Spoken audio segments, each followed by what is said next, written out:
2021년 국립세종수목원 온라인 과정 식물 부자들.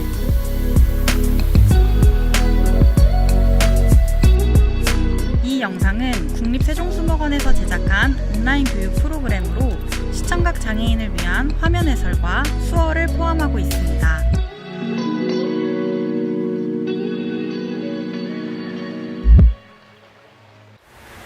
안녕하세요. 국립세종수목원에서 중등 프로그램을 담당하고 있는 이소영 선생님입니다.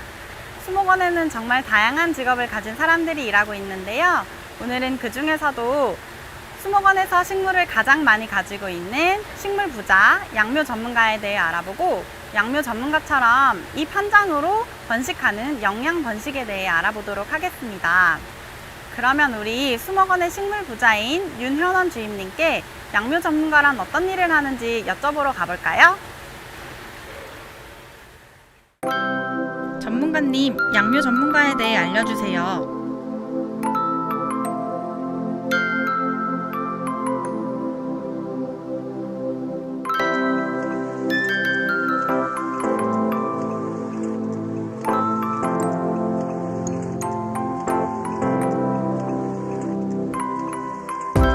수목원에서 식물을 가장 많이 가지고 계신 식물 부자라고 들었는데요. 소개 부탁드립니다. 안녕하세요. 저는 정원소재연구실 식물양묘팀에서 일하고 있는 윤현원 주임이라고 합니다. 정원소재연구실은 정원에 심을 수 있는 식물들을, 그러니까 풀이나 꽃, 나무들을 가꾸고 어린 식물부터 새로 키우는 그런 업무들을 하는 장소고요. 양묘라는 단어가 좀 어려울 수도 있어요. 근데 양묘에서 묘자는 어린 식물을 뜻하는 묘, 그러니까 작은 나무를 묘목이라고 하잖아요. 그것처럼 어린 식물을 키운다 라는 뜻의 양묘를 써서 식물을 양묘한다, 이렇게 생각하시면 될 것 같습니다. 얼마나 많은 식물을 가지고 계신가요? 네, 저희 정원소재연구실은 화분수로 치면 약 12만 개 정도의 식물을 갖고 있는데요. 이 식물들을 온실 7개 동과 외부 양묘장 한 7,500제곱미터 되는 양묘장에서 함께 키우고 있고요. 저희 수목원의 사계절 전시온실에서 전시하고 있는 열대식물이나 지중해성 식물뿐만 아니고 우리나라에서 자생하고 있는 자생식물, 그리고 점점 사라져가고 있는 희귀특산 식물이나 멸종위기 식물도 함께 키우고 있습니다. 양묘장에서는 어떤 일을 하시나요? 저희는 식물들이 가장 잘 튼튼하고 건강하게 자랄 수 있도록 하는 일들을 하고 있는데요. 식물을 키우기 위해서는 우선 물주기, 그리고 흙을 만들어주는 일, 그 외에도 비료를 주거나 잡초를 뽑아주거나 하는 일들도 하고, 그리고 이 식물들을 늘리는 증식 작업을 하고 있습니다.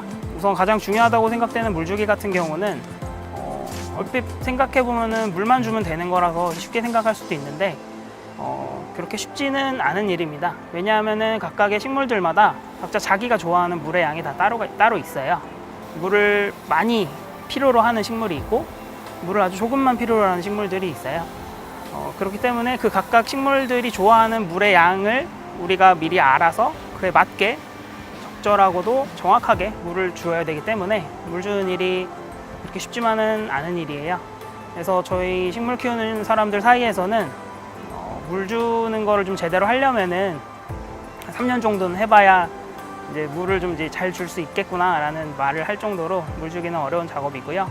흙 만들기도 마찬가지로 각각의 식물들이 좋아하는 흙, 그리고 잘 자라는 흙, 이 조건들이 다 다르기 때문에 각 식물들에 맞춰서 그 흙의 조건을 만들어주는 일들을 또 해야 됩니다. 예를 들면은 물이 잘 빠지는 흙을 좋아하는 식물들도 있고요. 물이 아예 안 빠지는 흙을 좋아하는 식물들도 있습니다. 여기 옆에 예를 들면은 이렇게 식충식물 같은 경우는 높은 온도를 좋아하고 특히 물이 잘 안 빠지는 흙을 좋아하기 때문에 높은 온도를 위해서 보온 처리를 해주고 물이 잘 안 빠지는 흙을 만들어주기 위해서 이런 식으로 물이 안 빠지는 요소들을 섞어서 식충식물을 키우기 위해서 흙을 만들어주는 작업을 하고 있습니다. 어떤 친구들에게 이 직업을 추천해주고 싶으신가요? 제 생각에 이 직업은 식물과 자연에 관심이 많고 호기심이 많은 친구들이라면 누구든 할 수 있는 직업이라고 생각을 합니다. 주변에서 쉽게 볼 수 있는 식물들에 대해서 관심을 갖고 보다 보면은 호기심을 갖게 되고, 그렇다면은 더 깊고 넓게 공부를 하게 돼서 어느덧 이제 전문가가 되어 있는 자신을 발견할 수 있을 거예요. 산림과학고나 농업과학고 같은 특성화고등학교에 진학하는 방법도 있을 수가 있고요. 아니면 대학교에 진학을 할 때 산림학과, 원예학과, 조경학과 이런 관련 전공을 선택을 해서 진학을 하면은 이쪽 길로, 이쪽 직업으로 올 수 있는 그런 계기가 될 수 있을 거라고 생각합니다.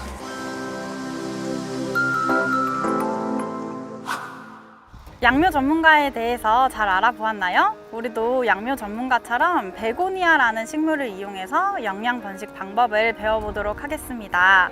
베고니아는 전 세계 열대, 아열대 지역에 약 2,000여 종의 식물이 있다 할 정도로 그 종류가 굉장히 많은데요. 그 중에서도 우리는 베고니아 보에라이라는 종을 이용하도록 하겠습니다. 이 친구들의 고향은 열대 우림처럼 굉장히 습하고 영하로 떨어지는 날씨가 없이 그런 따뜻한 기후에서 자라는 친구들입니다. 그리고 나무 그늘 아래서 이런 직사광선이 아닌 한번 가려진 그늘에서 자라고 있는데요. 밝은 그늘이라고 할 수 있어요. 밝은 그늘이란 말이 조금 이상하게 느껴질 수 있는데, 우리 실내로 치자면 형광등을 켜지 않고도 책을 볼 수 있을 정도의 밝기 정도라고 생각해 주시면 될 것 같습니다.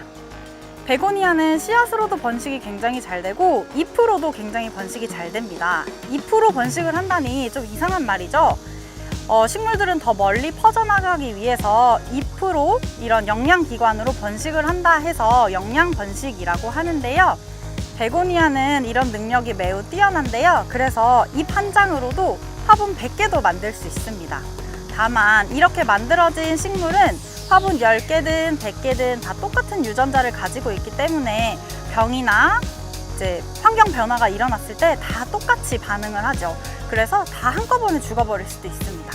다만 씨앗으로 번식을 한 식물들은 각각의 유전자가 다 다르기 때문에 병이 돌았을 때 살아남는 식물들이 생길 수도 있죠. 그래서 우리가 이 자연 생태계를 보존하기 위해서는 영양 번식과 씨앗 번식을 적절히 사용할 줄 알아야 합니다. 그럼 이제 우리가 베고니아로 영양 번식 실습을 한번 해볼까요? 우리가 오늘 사용할 베고니아는 보에라이 품종 중에 타이거 베고니아입니다.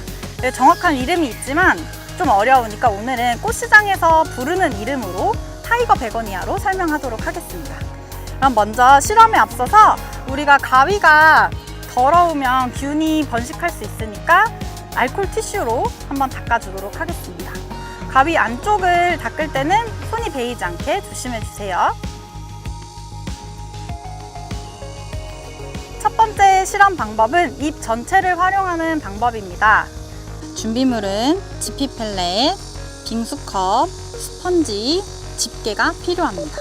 환경을 위해 플라스틱 통은 재활용해 주세요. 지피 펠렛을 물에 담궈 주시고요. 이 위에 홈이 있는 부분이 위고 홈이 없는 부분이 아래입니다. 그래서 뒤집어지게 되면 흙이 쏟아져 나올 수 있기 때문에 이렇게 윗방향이 위로 오도록 해서 물에 담궈 두시면, 얘네들이 압축된 흙이기 때문에 물에 담가두면 이렇게 물티슈가 팽창하는 것처럼 위로 이렇게 팽창됩니다. 이렇게 10분 정도 놔둬주시면 이렇게 팽창되고요. 이런 상태로 준비해 주세요. 그 영양 번식에 사용할 베고니아 잎을 골라보겠습니다. 베고니아 잎은 크고 싱싱한 걸로 골라주세요. 그리고 이렇게 아래쪽을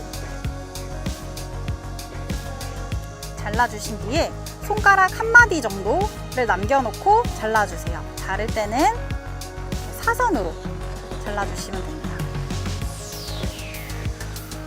사선으로 잘라야 물을 빨아들이는 표면적이 넓어져서 더 유리할 수 있어요. 잘라준 베고니아를 지피 펠렛에 넣어주도록 하겠습니다. 지피 펠렛 윗부분을 평평하게 만져주시고요. 그리고 잘라준 베고니아 잎을 넣어주도록 하겠습니다. 넣었다 뺐다 하면 끝부분이 상할 수 있으니 한 번만 넣어주세요. 이렇게 넣어준 지피 펠렛을 빙수컵에 담고, 그리고 움직이지 않도록 스펀지 4개를 동서남북으로 넣어서 고정시켜 주세요.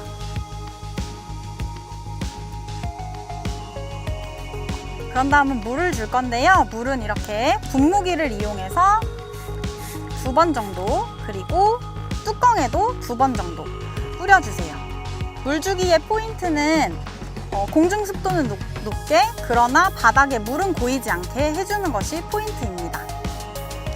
이렇게 집게로 2개를 집어주고요. 위에 오늘 날짜를 적어줍니다. 그래야 우리가 언제 잎이 나고 뿌리가 났는지 확인해 볼 수 있겠죠. 이렇게 만들어준 통은 가운데 보면 약간의 틈이 있습니다. 그래서 공기는 살짝 통하되 공중 습도는 높게 유지할 수 있어요. 이렇게 해서 2주에서 3주 정도면 뿌리가 나고 한 달에서 2달 정도면 새로운 싹이 나오는 걸 볼 수 있습니다. 네, 2번째 방법은 잎 조각을 이용해서 만드는 실험 방법인데요. 준비물은 이렇게 넓고 뚜껑이 있는 플라스틱 통을 재활용해서 준비해 주시고요. 키친타올이 필요합니다. 키친타올을 2-3장 정도 뽑아서 바닥에 두고 이렇게 분무기로 물을 뿌려주세요. 이때도 이제 바닥에 물이 고일 정도는 아니고 휴지가 촉촉하게 젖는 정도로 분무기를 뿌려줍니다. 그런 뒤에 잎을 보시면 잎에 잎맥이 이렇게 있죠. 이 잎맥은 세포 분열 활동이 굉장히 왕성하기 때문에 이 잎맥에서도 뿌리가 날 수 있어요. 그래서 잎을 잘라준 뒤에 이번에는 잎자루를 아주 바짝 잘라주고요. 그리고 이 잎맥을 가로질러서 잘라줍니다. 2조각 정도 내볼게요. 이렇게 잘려진 잎 조각을 이 잎맥 부분이 키친타올에 닿을 수 있게 이렇게 위에 올려줍니다. 이렇게 올려주고 똑같이 분무기로 바닥에 한번, 뚜껑에 한번 하고 뚜껑을 덮어주세요. 이렇게 해서 2-3일 정도에 한 번씩 뚜껑을 열고 물도 뿌려주고 환기도 시켜주는 것이 중요합니다. 마찬가지로 2에서 3주면 뿌리가 나고 한 달에서 2달 정도면 잎이 날 거예요. 그러면 뿌리가 난 잎을 화분에 심어주면 됩니다. 우리가 이렇게 식물을 키우는 것은 매우 중요한 의미가 있는데요. 혹시 탄소 중립이라고 들어보셨나요? 우리가 기후 위기를 막기 위해서 배출된 이산화탄소를 흡수할 수 있는 대책을 세워서 실질적인 이산화탄소 배출량을 0으로 중립 상태로 만드는 것을 탄소 중립이라고 하는데요.